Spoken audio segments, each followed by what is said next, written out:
오늘 압살롬이 죽었습니다. 나의 최후가 이 압살롬의 최후와 비슷하다면 어떨 것 같나요? 이런 최후를 원하는 사람은 아무도 없을 겁니다. 압살롬은 그야말로 비참하게 그 최후를 맞이하게 되지요. 그런데 오늘 말씀 끝에 보면은 압살롬의 기념비로 단락을 짓고 있습니다. 굉장히 의도적이지요. 질문 하나 하겠습니다. 우리 춘천시 곳곳에 나를 축하하기 위한 현수막이 붙는다면 그 어떤 내용이 붙었으면 좋겠습니까? 아니면 내 자녀와 관련된 현수막이 붙는다면 어떤 내용의 현수막이 붙으면 좋을까요? 예, 우리 부모님들, 내 자녀의 이름이 춘천시 곳곳에 막 붙어 있어요. 어떤 내용으로 붙으면 좋을까요? 예. 종종 붙어 있죠. 서울대 합격, 땡땡땡, 서울대 합격. 뭐 사법고시, 행정고시 합격. 더 크게 맘먹으면 대통령 당선. 이 정도 되면 가문의 영광이지요. 문제는 이게 나쁘다는 게 아닙니다. 왜냐하면 하나님께서는 하나님의 자녀들이 빛나기를 바라십니다. 그런데 그 빛에 취하는 것이 문제이지요. 끝없이 인정받고 싶어하고 끝없이 높아지려고 하는 것, 이게 문제입니다. 사람들이 그렇습니다. 살았을 때에도 그렇게 인정받고 높아지고 싶고 내가 죽더라도 내 이름이 기억되고 높임받기를 바랍니다. 이게 우리 인간들의 마음이지요. 그런데 성경은 뭐라고 말하나요? 나의 영광이 아니라 하나님의 영광을 위해서 살아가라 라고 합니다. 마태복음 13장을 보면은 알곡과 가라지 비유가 있습니다.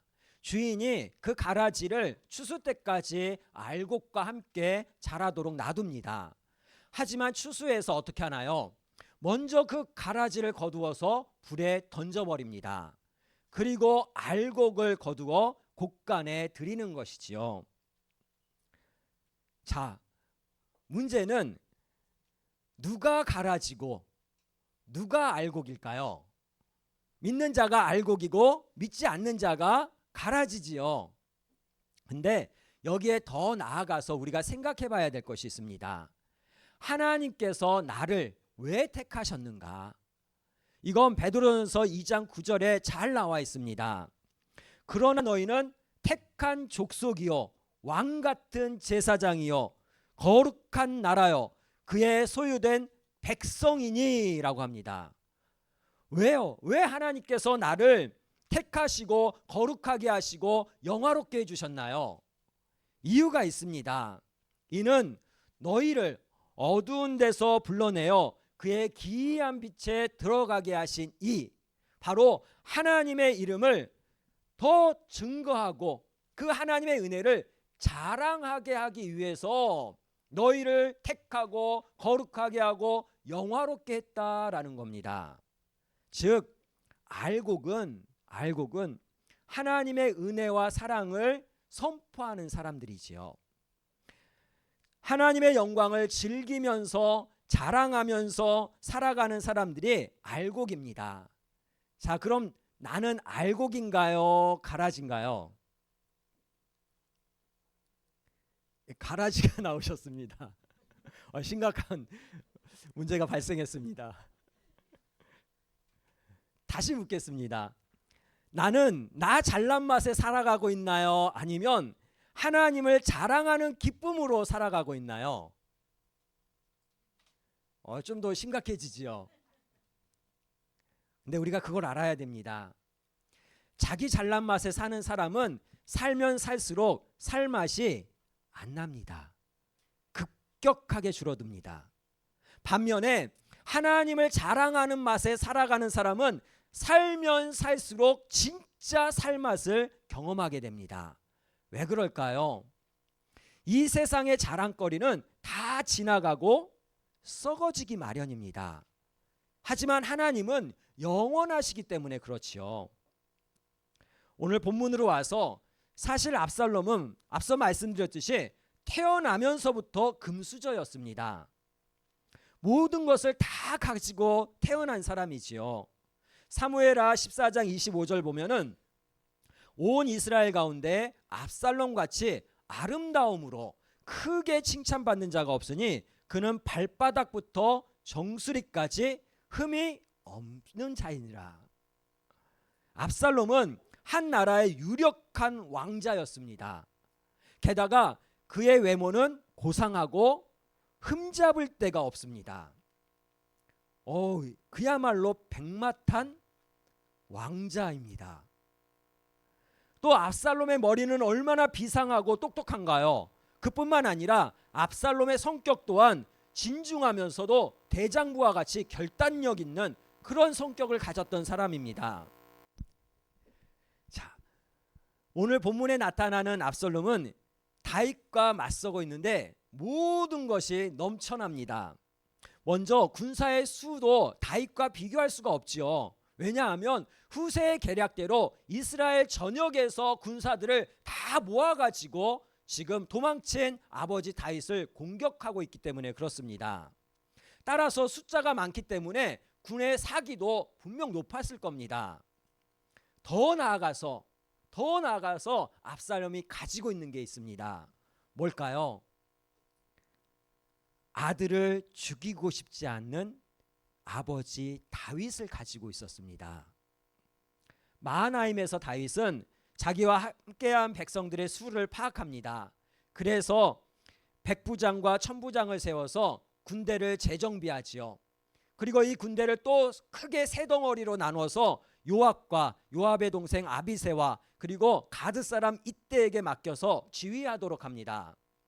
그런데 여기서 다윗이 자기도 이 전쟁에 출정하겠다라고 합니다. 어찌 보면 당연하지요. 그런데 전장에서 잔뼈가 굵은 부하들이 다 다윗을 말립니다.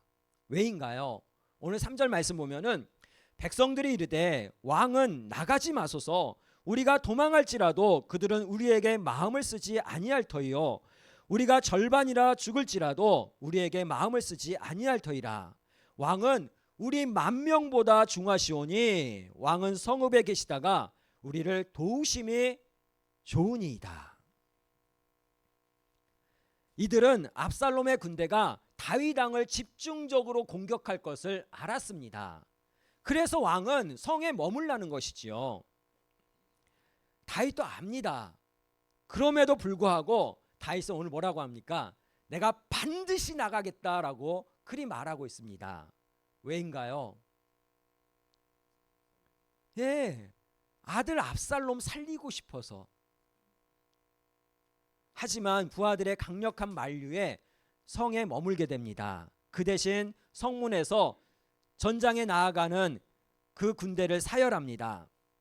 자, 많은 부하들이 이제 전장에 나아갈 때 왕이 그 앞에서 연설을 하면 어떤 연설을 해야 될까요?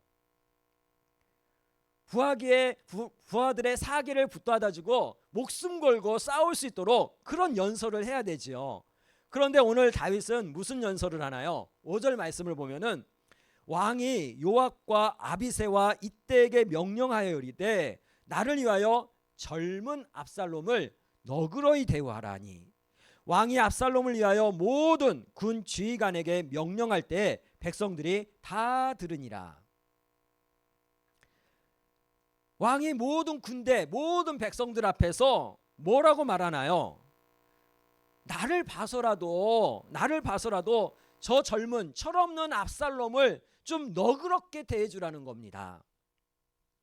아니, 지금 누구는 목숨 걸고 칼 들고 창 들고 전쟁에 나가서 죽을 줄 모르고 살 줄 모르고 그렇게 나가는데 지금 왕이 뭐라고 하고 있나요? 자신들을 죽일 수도 있는, 죽이려고 달려오는 적장의 수장을 너그럽게 용납하라고, 너그럽게 살려달라고 그 부탁을, 그 명령을 하고 있는 겁니다. 이런 것을 보면 이 압살롬은 정말 복이 많은 사람입니다. 어떻게 해서든지 아들을 살리려고 또 그 살리고 싶어하는 그 아버지가 있기 때문에 그렇지요. 하지만 이렇게 모든 것을 다 가진 압살롬의 삶을 보면 어떤가요? 언제나 원망과 불만으로 가득했습니다. 살기와 거짓에 휩싸여서 살아갔던 것이 압살롬입니다. 압살롬은 만족함이나 감사가 없었습니다. 항상 부족하고 항상 갈급하게 살았습니다. 넘어가서 이 전쟁이 어떻게 되나요? 다윗의 일방적인 승리로 끝나버립니다. 압살롬은 2만 명의 사상자를 내면서 완패를 하지요. 그리고 압살롬을 따르는 모든 군사들은 다 사라져버립니다. 아니, 이 큰 군대가 왜 이런 작은 무리에게 완패를 당한 걸까요?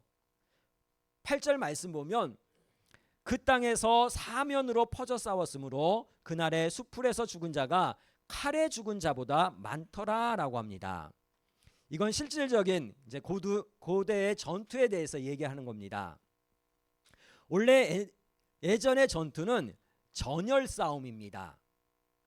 대군일수록 전열을 흐트러뜨려서는 안 됩니다. 게다가 오늘 모인 압살롬의 군대는 급조되었기 때문에 지휘 체계나 피하 식별이 쉽지가 않습니다. 따라서 더더욱 흩어지면 안 되는 것이지요. 그런데 이들이 지금 어디서 싸우고 있나요? 에브라임 숲풀에서 싸우고 있습니다. 숲속에서, 그리고 더 나아가 그 지형도 험하다라고 합니다. 험한 지형과 숲속에서 이 대군이 몰려있지 못하고 전열을 가다듬지 못하고 다 흩어져서 싸웠던 겁니다. 그렇다 보니까 노련한 다윗의 부하들에게 짓밟히고 숲속에서 피하 식별이 안 되니까 서로 죽이기도 하고, 지형이 험하니까 이쪽으로 도망다니고 저쪽으로 쏠리다가 구르고 나가 떨어지면서 수많은 사상자가 발생한 것이지요. 압살롬은 어떻게 되나요? 9절 말씀 보면은 압살롬이 다윗의 부하들과 마주치니라. 압살롬이 노새를 탔는데 그 노새가 큰 상수리 나무 번성한 가직 아래로 지날 때에 압살롬의 머리가 그 상수리 나무에 걸림에 그가 공중과 그 땅 사이에 달리고 그가 탔던 노새는 그 아래로 빠져나간지라. 상상해 보시기 바랍니다. 다윗의 부하들과 마주친 압살롬이 노새를 타고 급히 도망을 갑니다. 그러다가 황당한 일이 벌어지는 거죠. 무슨 일인가요? 압살롬의 부와 권력의 상징이었던 이 풍성한 머리카락이 오늘 보면은 번성한 무성한 나뭇가지에 걸려버린 겁니다. 노새는 가던 길 가고 압살롬은 그 상수리 나무에 대롱대롱 매달려 버린 것이지요. 그렇게 평소 자랑하고 자신의 영광이었던 그 머리카락이 결정적인 순간에 압살롬을 추하게, 우습게, 더 나아가서는 죽음의 나락으로 떨어뜨리고 있습니다. 뒤쫓던 다윗의 부하들이 나무에 대롱대롱 매달려 있는 압살롬 보면서 무슨 생각을 했을까요? 난감하지요. 그 중에 부하 한 명이 요압에게 달려갑니다. 자, 짧게 나오지만 이 이름 없는 병사를 우리는 잘 봐야 됩니다. 우리의 신앙의 모델이기 때문에 그렇습니다. 이 이름 없는 병사는 이 압살롬이나 요압과는 대조되는 인물로 나옵니다. 보고를 받은 요압이 이 부하에게 뭐라고 말하나요? 왜 당장 쳐 죽이지 않았느냐라고 이 부하를 꾸짖습니다. 그런데 이 부하가 뭐라고 하나요? 그 전에 압살롬이 이렇게 말하죠. 네가 만약 압살롬을 죽였더라면 내가 은 10개와 훈장까지 줬을 것이다 라고 합니다. 네가 전장에서 적의 수장인 압살롬을 처치했다면 내가 너에게 부와 명예를 줬을 것이다 라고 말한 겁니다. 그런데 이 부하가 거기에 대고 뭐라고 말하냐면 12절 상반절입니다. 이 말씀을 보면 그 사람이 요압에게 이르되 요압에게 대답하되 내가 내 손에 은 1000개를 받는다 할지라도 나는 왕의 아들에게 손을 대지 아니하겠나이다. 은 몇 개요? 예. 요압이 몇 개 준다고 했죠? 10개. 우리 예준이는 어떻게 할 것 같아요? 은 1000개 주면은 어떻게 할 것 같아요? 죽여야지요. 뭐 고민하고 있어. 당장 가서 죽여야지. 장군님 조금만 기다려 주십시오. 제가 잘못했습니다. 바로 처치하고 오겠습니다. 근데 이 이름 없는 병사는 뭐라고 하죠? 당신이 나에게 은 10개가 아니라 1000개를 준다 할지라도 저는 왕의 아들에게 손대지 않을 겁니다.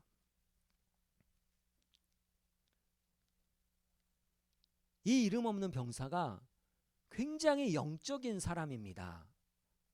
이 정도 되면 좀 성경 기자가 이름이라도 좀 기록해 놓을 만한데 오늘 이름을 기록해 놓지 않습니다. 재밌지요? 이 사람은 천부장이거나 백부장이거나 아니면 수많은 병졸 중에 한 사람일 수 있습니다. 그런데 그 대장군인 요압 앞에서 전혀 기죽지 않습니다.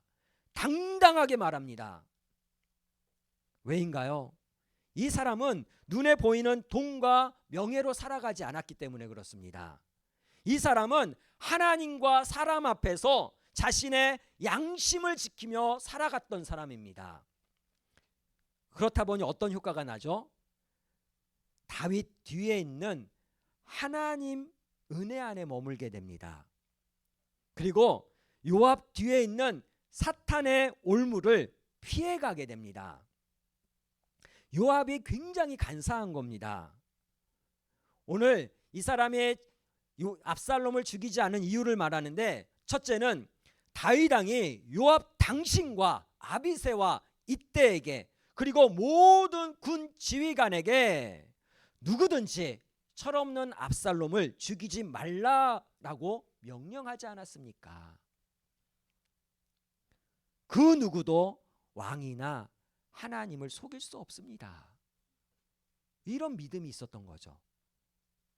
두 번째는 내가 만약 이 명령을 거역하고 압살롬을 죽였더라면 요압 당신도 나를 모른 채 했을 겁니다. 예, 이 사람은 요압이 어떤 사람인지를 너무 잘 압니다. 자신을 이용해서 이 압살롬을 죽이려고 하는 이 요압의 간사한 속임수에 넘어가지 않습니다. 이게 쉽지 않습니다. 눈앞의 명예와 엄청난 재물 앞에서 미혹당하지 않은, 속지 않을 수 있는 사람이 그리 많지가 않습니다. 그런데 이에 반해서 요압은 지금 어떻게 하나요? 분명 많은 부하들 앞에서 다윗 왕의 명령이 다시 상기되었습니다. 그래도 요압의 마음은 지금 급합니다. 14절 보면은 요압이 이르되 나는 너와 같이 지체할 수 없다 하고 손에 작은 창 셋을 가지고 가서 상수리 나무 가운데 아직 살아있는 압살롬의 심장을 찌르니라고 합니다. 요압이 나무에 매달려 있는 압살롬을 향해서 창을 몇 개 던졌어요? 3개를 던졌어요. 작은 창을, 그것도 어디에다가 던졌어요? 심장에 던졌어요. 그런데 이게 다가 아니죠. 15절 말씀을 보면은 요압이 무기 든 청년 10명이 압살롬을 에워싸고 쳐 죽이니라. 요압은 자신의 최측근 정예병들 그 10명에게 압살롬을 에워싸 쳐 죽이라고 한 겁니다. 즉 압살롬을 2번, 3번 완전하게 죽이는 거죠. 압살롬은 이렇게 추하고 고통스럽고 비참하게 죽었습니다. 그런데 요압은 왜 왕의 명령을 이렇게 거역하면서까지 압살롬을 죽이는 걸까요? 사실 요압이 압살롬에게 당한 게 있지 않습니까? 예, 무슨 일이 있었죠? 예전에 압살롬이 요압의 밭에다가 불을 지른 적이 있습니다. 그리고 압살롬이 요압을 협박해서 다윗과 입맞추며 화해를 하게 되지요. 따라서 요압은 이 압살롬이 어떠한 인물인지를 똑똑히 알고 있습니다. 바로 저 압살롬은 자신의 목적을 위해서라면 무슨 짓이라도 할 수 있는 사람이다라는 것을 이 요압은 알았던 겁니다. 게다가 압살롬은 요압을 우습게 여겼습니다. 오라가라 부르고 협박하고 함부로 대했던 것이지요.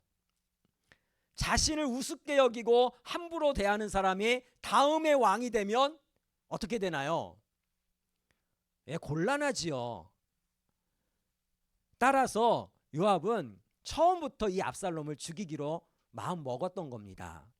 오히려 반란군의 수장을 죽이는 그 명예를 차지하는 것을 택했던 것이지요. 이후 요압이 압살롬을 처리하고 나팔을 불어서 군대를 다 불러들입니다. 그리고 압살롬의 시신을 숲속에 있는 깊은 구덩이에 던지고 거기에 돌무더기를 던져서 쌓아버립니다. 그렇게 철없는 압살롬은 역사 속에서 사라지게 되지요. 그런데 사무엘상하 기자는 여기서 끝나지 않고 이 압살롬이 묻힌 이 돌무더기 앞에서 기념비 이야기를 합니다. 18절 말씀 보면 압살롬이 살았을 때 자기를 위하여 한 비석을 마련하여 세웠으니 이는 그가 자기 이름을 전할 아들이 내게 없다 하였음이더라. 그러므로 자기 이름을 기념하여 그 비석에 이름을 붙이며 그 비석이 왕의 골짜기에 있고 이제까지 그것을 압살롬의 기념비라 일컫더라라고 합니다. 압살롬이 살았을 때 왕의 골짜기에 기념비를 하나 세웠습니다. 왜인가요? 왜 기념비를 세웠죠? 아들이 없어서. 또 더 중요한 목적은 자기 이름을 위해서. 18절에 자기를 위하여 자기 이름을 전할 아들, 자기 이름을 기념하여. 압살롬의 머리에는 온통 누가 있는 거예요? 자기가 있는 겁니다. 자기 영광, 자기 이름. 자기 이름을 전해야 되는데 가장 확실한 방법은 자기의 아들과 자신의 후손들이 자신의 대를 이어서 계속 왕이 되면 자기의 이름은 빛이 나지요. 근데 대를 이을 아들이 있나요, 없나요? 없었던 겁니다. 그래서 두 번째 방법을 택한 겁니다. 자기 이름이 영원히 기억되도록 어떻게 하죠? 비석, 돌에다가 이제 새기는 거지요. 왕의 골짜기에 자기가 직접 자기를 칭송하는 압살롬의 기념비를 세워둔 겁니다. 그렇게 해서라도 잊혀지지 않기 위해서, 그렇게 해서라도 칭송받고 싶어서 그리했던 것입니다. 압살롬은 철저하게 자기 이름, 자기 영광을 위해서 살아갔던 사람입니다. 얼마나 발버둥 치면서 얼마나 치열하게 살았는지 모릅니다.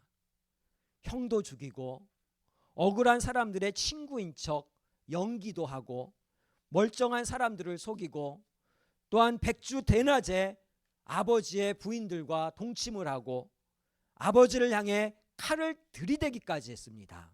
이게 다 뭐죠? 자기의 이름을 위해서, 자기 영광을 위해서 일이 했던 겁니다. 그렇게 도덕도 상식도 인륜도 다 저버리고 수단과 방법을 가리지 않고 살아왔던 사람이 바로 이 압살롬입니다. 우리는 어떤가요? 나는 어떤가요?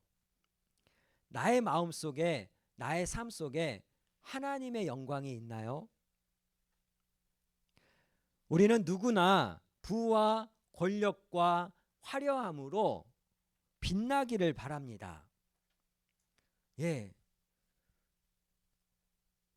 좋은 동네에서 좋은 집에서 살고 싶고, 그냥 별 볼 일 없는 차보단 좀 크고 좋은 차를 타고 싶고, 별로 좋지 않아 보이는 옷보다는 부티나는 그런 옷을 입고 싶고, 또 그렇게 할 때 우리가 생기가 돕니다. 우리 삶 가운데. 이게 나쁜 건 아닙니다. 그런데 선을 넘어서는 안 됩니다. 많은 사람들이 빛나기를 원하는데 끝없이 빛나기를 원합니다. 내가 빛나지 못하면 누구라도 빛나야 되나요? 내 자식들이라도 빛나야 됩니다. 그래서 자식들을 계속해서 몰고 또 몰 때가 있지요. 이는 마치 불빛을 향해 달라드는 불나방과 같은 그런 삶입니다. 영광은 누려보지 못한 사람들에게는 희망입니다. 그리고 조금 누려본 사람들에게는, 맛을 본 사람들에게는 갈급함입니다. 아유, 아쉬운데, 좀만 더 누리고 싶은데.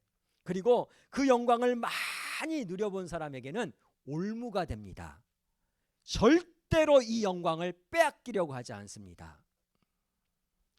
이렇듯이 부귀영화가 나의 삶의 이유와 목적이 될 때 인생의 본분은 뒤틀리기 시작합니다.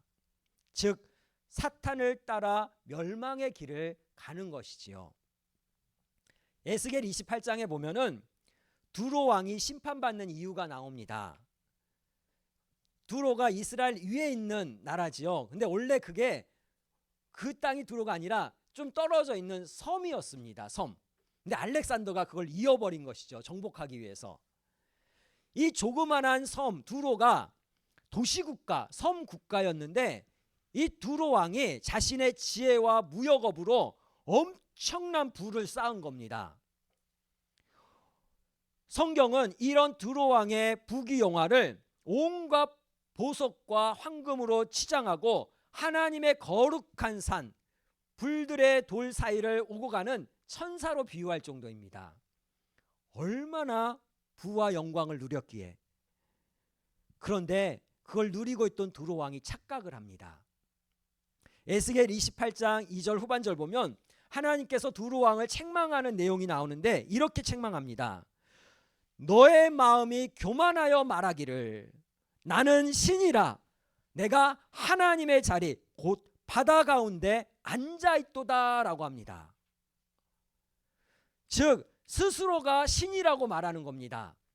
섬, 바다 위에 떠있는 섬, 그것이 자신의 왕자, 신의 자리라고 그렇게 말하는 겁니다. 하나님께서 가만 놔두셨나요? 불살라 버리시겠다고 말하셨고 불살라 버리셨습니다. 이사야 14장에 바벨론 왕이 심판받는 이유가 나옵니다. 이 바벨론 왕은 모든 여러 나라를 굴복시키고 정복했고 여러 왕들 위해서 우쭐거릴 수 있는 그 자리에 올라갔지요. 이 바벨론 왕을 성경에서 어떻게 말하냐면 하늘의 계명성, 금성처럼 빛나다가 땅에 처박힌 사탄에 비유합니다.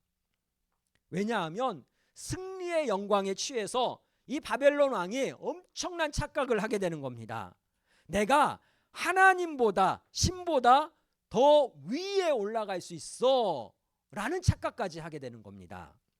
이사야 14장 13절에서 14절 말씀 보면 네가 너의 마음에 이르기를 내가 하늘에 올라 하나님의 뭇별 위에 내 자리를 높이리라. 내가 북극 지폐의 산 위에 앉으리라. 가장 높은 구름에 올라가서 지극히 높은 이와 같아지리라 하는지라. 지금 바벨론 왕이 맛이 가버린 거죠. 내가 하나님보다 더 높아질 거야. 난 그렇게 할 수 있어. 그래서 나는 그 하나님의 영광을 내가 받을 거야 라고 하는 겁니다. 나의 성공, 나의 영광이 내 삶의 이유와 목적이 될 수가 없습니다. 이는 가라지의 삶입니다. 알곡들의 삶의 이유와 목적은 하나님의 영광입니다. 자주 반복하지만 바울이 뭐라고 하나요? 고린도전서 10장 31절 말씀에 그런즉 너희는 먹든지 마시든지 무엇을 하든지 다 어떻게 하라고요? 하나님의 영광을 위해서 하라라고 합니다. 더 나아가서 바울이 뭐라고 말하냐면 너희들은 하나님의 영광에 걸림돌이 되지 마라. 그 대신 하나님의 아름다운 덕 예수 복음을 자랑하고 선포하는 영광의 통로가 되라라는 것입니다. 그게 알곡입니다. 빛은 하나님이시고 예수 그리스도이십니다. 내가 빛이 될 수가 없습니다. 나는 빛의 통로가 될 때 빛나는 것이지요. 그러므로 나와 우리 가정과 우리 공동체가 나의 영광이 아니라 하나님의 영광으로 채워지길 원합니다. 하나님을 자랑하면서 즐거워하는 알곡들이 되길 원합니다. 그래서 내가 머물고 지나간 자리엔 내 이름이 아니라 예수의 향기가 돌고 하나님의 긍휼과 사랑이 깃들기를 주님의 이름으로 축복합니다.